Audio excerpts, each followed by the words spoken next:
One issue I often have when I'm inspired by a talk is what can I do to act on that inspiration and proliferate it or propagate it.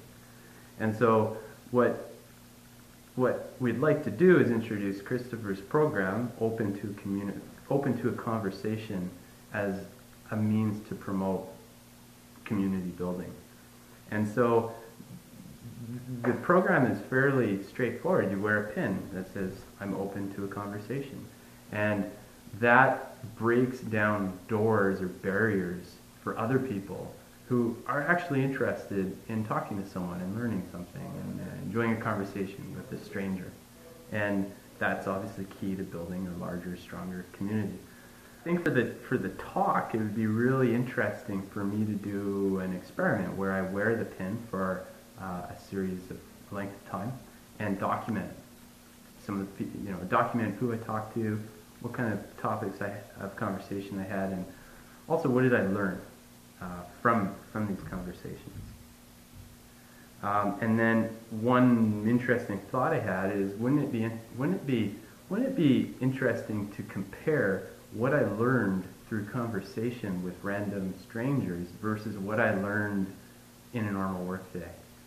Obviously, every day you learn something new, but if I have 10 conversations with strangers, I'm going to learn a lot more than just one thing. So obviously there's skills that one can learn to help open up and arguably more importantly close a conversation so that you can move on to the next conversation. And these are skills that can be learned. And Christopher has many initiatives to help people with that challenging task. But of course, with practice and with application of these skills, you gain more confidence. And whenever you have more confidence,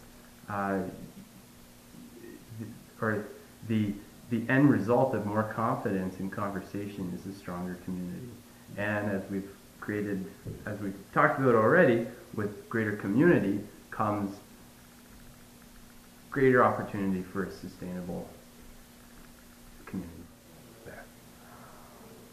I think that we find personal communication hard or difficult because as Canadians, we seem to be passive aggressive, and we also seem to be we tend to like to keep to ourselves. We tend not to be very outgoing, excited people. We like being more in our own little minds. But I think that there's a lot of mental health issues that are propagated and encouraged by loneliness. So I think that another advantage of kind of breaking free of this and engaging more with personal communication is it helps us fight this loneliness issue and improves our mental health. One thing I realized I didn't mention, but I think is important, is the idea that what we're trying to build here is personal contact through communication.